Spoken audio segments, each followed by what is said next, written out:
Hello students, my name is Gitanjali Andheria. Welcome to Step Up Academy.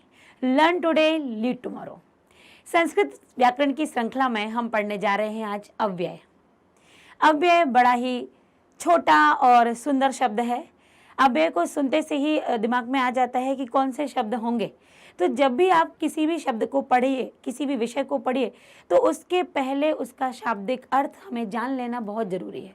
शाब्दिक अर्थ यदि पता चल जाता है तो उसको याद करना आसान हो जाता है।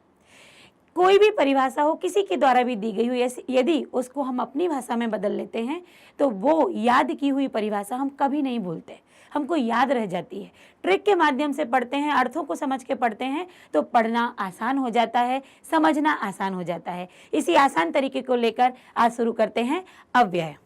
अव्यय का सबसे पहले मैं आपको शाब्दिक अर्थ बताऊंगी। जैसा कि आप देख पा रहे हैं, आधन व्यय। व्यय का सामान्य अर्थ क्या होता है? बिल्कुल सामान्य अर्थ संस्कृत में जाना ही नहीं है। तो व्यय का सामान्य अर्थ होता है खर्च। किसी भी शब्द में यदि आप आ लगा देते हैं, सत्य में आपने आ लगाया तो बन जाता है असत्य। और फिर आपसे कहा जाए असत्य का और हिंदी में इसे परिवर्तित करो, आप झूठ बोल देते हैं कि झूठ नहीं। मैंने बोला कि असत्य को और अधिक परिवर्तित करो और उसे अर्थ में ले जाइए, तब वो होगा जो सत्य नहीं। ठीक वैसे ही अव्यय। व्यय अर्थात खर्च, और उसमें आ जुड़ गया तो ये हो गया अव्यय।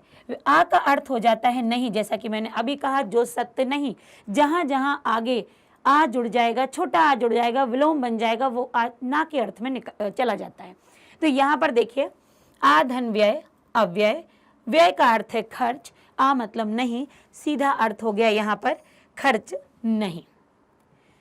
अब इसे अपनी परिभाषा में लेते हैं, उसके बाद हम पुस्तकीय परिभाषा में लेंगे। अपनी परिभाषा ये कि वे शब्द जो कहीं पर भी खर्च नहीं होते हैं, उनमें किसी प्रकार का नुकसान नहीं होता है, किसी के आने पर जो परिवर्तित नहीं होते हैं, जो अपने स्थान पर जमे हुए रहते हैं, वो होते हैं अव्यय। अब देखते हैं इसकी परिभाषा। वे शब्द जिन पर लिंग, वचन, कारक का कोई प्रभाव नहीं पड़ता, विभक्ति का कोई प्रभाव नहीं पड़ता, वे शब्द कहलाते हैं अव्यय। जो अपने स्थान पर अडिग रहते हैं, कोई भी लिंग आ जाए, कोई भी विभक्ति, कोई भी कारक, कोई भी काल, लेकिन ये शब्द परिवर्तित नहीं होते हैं। ये हो गई अव्यय की परिभाषा। अव्यय के प्रकार, मुख्य तौर पर अव्यय के 4 प्रकार हैं। क्रिया विशेषण, समुच्चय बोधक, संबंध बोधक, विस्मयादि बोधक। ये 4 प्रकार है और इन 4 प्रकारों के अंतर्गत भी हमको कुछ प्रकार पढ़ने हैं। आगे देखते हैं। क्रिया विशेषण के प्रकारों में 5 प्रकार हैं।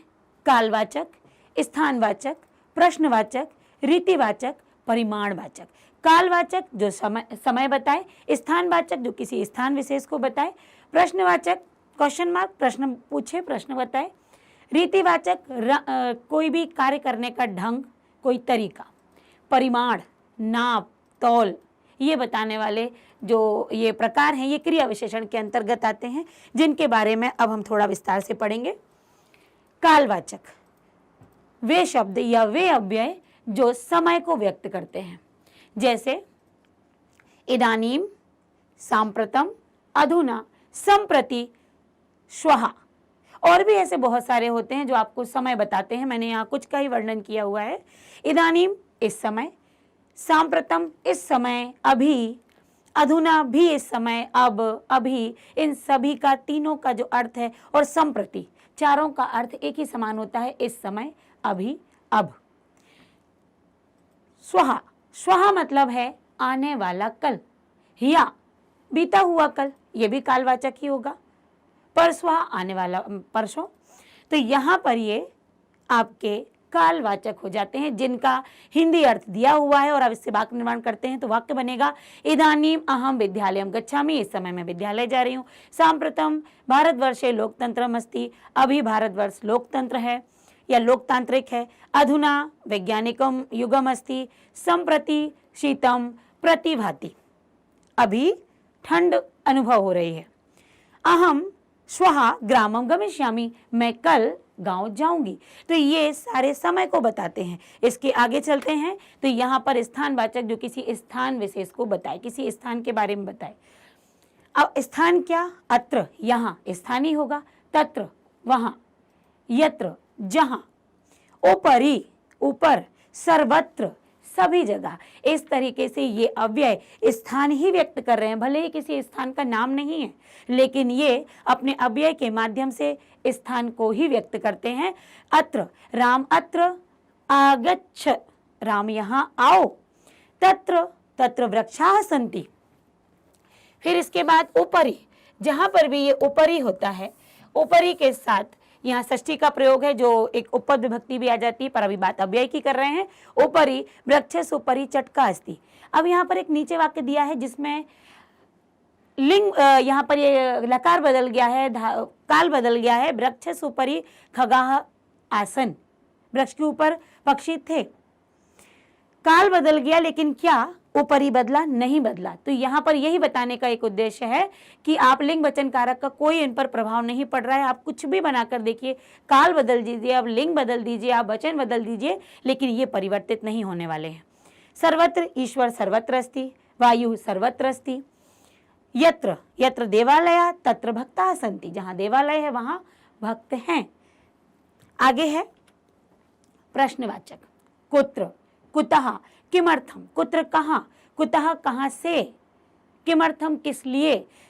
याद रखिएगा, सारे प्रश्नवाचक शब्द अव्यय में नहीं आते हैं, क्योंकि जैसे किम है वो लिंग के आधार पर परिवर्तित हो जाता है, वचन के आधार पर परिवर्तित हो जाता है। कुत्र, कुतः, किमर्थम ऐसे प्रश्नवाचक शब्द हैं जो कि परिवर्तित नहीं होते हैं। इनसे बने हुए वाक्य हैं, त्वं कुत्र गच्छसि, तुम कहाँ जा रहे हो। रमाः कुतः आगच्छत्, रमा कहाँ से आ रही थी। सः किमर्थम लिखति, वह किस लिए लिख रहा है। तो इस तरीके के ये वाक्य हैं जो प्रश्नवाचक बनाएंगे। रीति, रीति आप चित्र के माध्यम से आप देख सकते हैं, यहाँ पर शेर दौड़ रहा है और बहुत तेज रफ्तार में, और वो हाथी धीमे धीमे चलता है, ये हाथी के चलने की रीति है। शेर तेज दौड़ता है, ये उसकी रीति है। शेर तेज गरजता है, ये उसकी रीति है। तो ये रीति अर्थात ढंग या तरीका, ये है रीतिवाचक। शनहि, गजः शनहि शनहि चलति, हाथी धीरे धीरे चलता है। सिंहा उच्चै गर्जन्ति, बहुवचन है, शेर ऊंचे गरजते हैं बहुत तेज आवाज में। पुनः, त्वं पुनः वद, मैंने कहा फिर से बोलो, तो ये ढंग हो गया ना पुनः सुनने का, त्वं पुनः वद।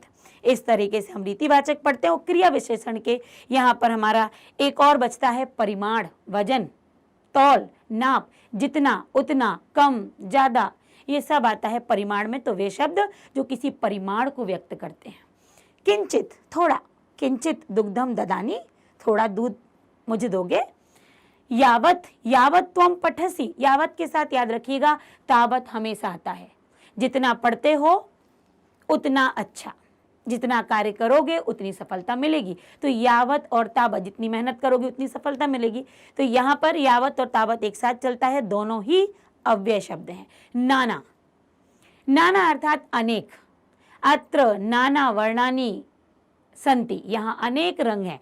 अत्र नाना वर्णानि पुष्पाणि संति, यहाँ बहुत सारे अलग अलग रंग के विभिन्न प्रकार के अनेक पुष्प हैं। इसके बाद है अलम, अलम मतलब पर्याप्त, विकार। अलम कोलाहल है, शोर मत करो, पर्याप्त है, शोर से पद पर्याप्त है, को अलम कोलाहल है। इस तरीके यहाँ परिमाण और क्रिया विशेषण की हमने यहाँ प्रकार देखे। आगे जो है वो अव्यय का दूसरा प्रकार है और वो है समुच्चय बोधक।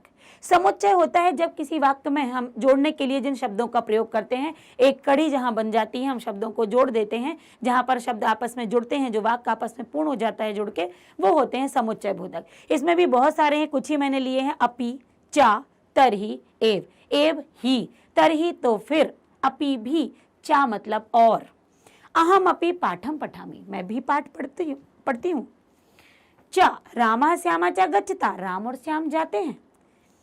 तरही, यदि और तरही, जैसे यावत और तावत साथ में चलता है, याद रखिएगा यदि और तरही भी एक साथ चलते हैं। यदि तुम पढ़ते हो तो मैं भी पढ़ूंगी, यदि तुम लिखते हो तो मैं भी लिखूंगी, यदि तुम बोलते हो तो फिर मैं लिखूंगी।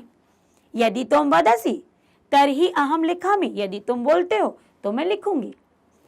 एव, सत्यम एव जयते, सबसे प्रसिद्ध और सबसे आसान वाक्य एव का, सत्य की ही जय होती है, सत्य ही विजय। तो यहाँ पर आपने देखा समुच्चय बोधक ये वही हैं जो आसानी से याद हो जाते हैं, बार बार हमारे पाठों में आते हैं और हमारे वाक्यों को जोड़ने का प्रयत्न करते हैं और बहुत ही सरल, बार बार परीक्षाओं में पूछे जाने वाले ये अव्यय मुख्य तौर पर होते हैं। इसके बाद संबंध बोधक। संबंध जैसा कि नाम ही व्यक्त कर रहा है, मैंने आपसे पहले ही कहा था किसी भी शब्द को पढ़ें तो उसके नाम में पहले उसकी परिभाषा, उसका अर्थ ढूंढ लें, आपको याद करना एकदम आसान हो जाएगा। तो संबंध बोधक, संबंध जहाँ पर शब्द आपस में, वाक्य में, शब्दों में आपस में परस्पर संबंध होते हैं और उन संबंधों को जो बनाते हैं वो अव्यय ही संबंध बोधक अव्यय कहलाते हैं। यहाँ पर देखिए यथा तथा एक साथ चलता है, यथा और तथा, विना पर्यंतम, और भी बहुत सारे हैं, यथा तथा विना पर्यंतम। तो यथा रामा आगमिष्यति तथा सा पठिष्यसि, सह पठिष्यति, जब या जैसे राम आएगा तथा सह पठिष्यति, वैसे वह पढ़ेगा। विना जलम बिना जीवनम नास्ति, जल के बिना जीवन नहीं है।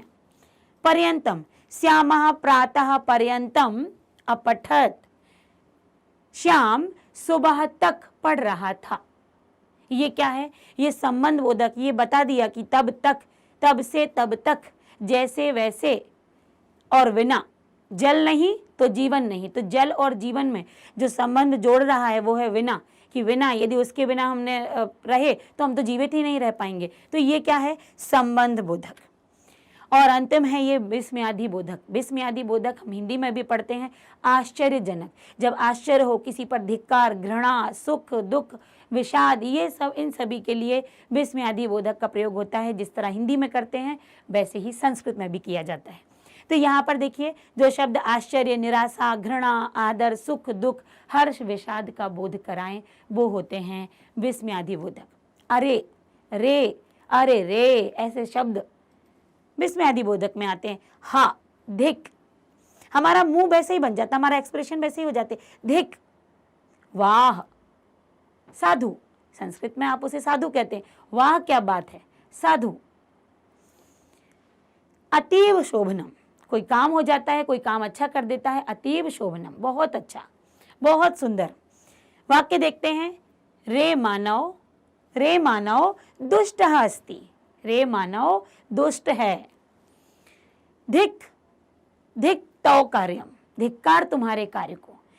हमारे चेहरे के एक्सप्रेशन बनना शुरू हो जाते हैं और पता चल जाता है कि सामने वाले को किस तरीके का संकेत मेरे द्वारा दिया जा रहा है। साधु, साधु त्वम सफलम भवसि, वाह तुम सफल हुए। अतीव शोभनम, इसके लिए अतीव, अतीव शोभनम, त्वम सफलम अस्ति, तुम सफल हो। तो ये आपके जो वाक्य हैं ये हैं विस्मयादि बोधक। इस प्रकार से हमने ये सारे जो क्रिया विशेषण को लेकर समुच्चय बोधक, संबंध बोधक, क्रिया विशेषण के प्रकार, इन सभी को, विस्मयादि बोधक को पढ़ा। अव्यय को हमने जाना, क्योंकि अव्यय को अभी तक हम पहचानते आ रहे थे कि ये अपि है, चा है, कुत्र है, यथा है, तथा है, पर कैसे ये अलग अलग भागों में परिवर्तित हैं। कब ये हमें काल बताते हैं, कब रीति बताते हैं, कब संबंध का बोध कराते हैं, इनसे तो कहीं ना कहीं हम वंचित रह जाते हैं, इनको हम समझ ही नहीं पाते हैं। तो बहुत ही कम समय में बहुत अच्छी जानकारी आप तक पहुंची है और इनका लगातार यदि अभ्यास हम करते रहते हैं तो ये बहुत आसानी से याद हो जाते हैं। बहुत छोटा टॉपिक होता है, लेकिन परीक्षा में आने का सबसे जो प्रथम होता है कि ये आना ही है, वो अव्यय है।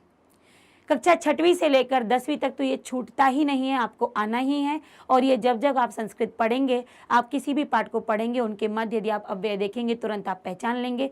उससे आपको हिंदी अनुवाद करना भी आसान हो जाता है।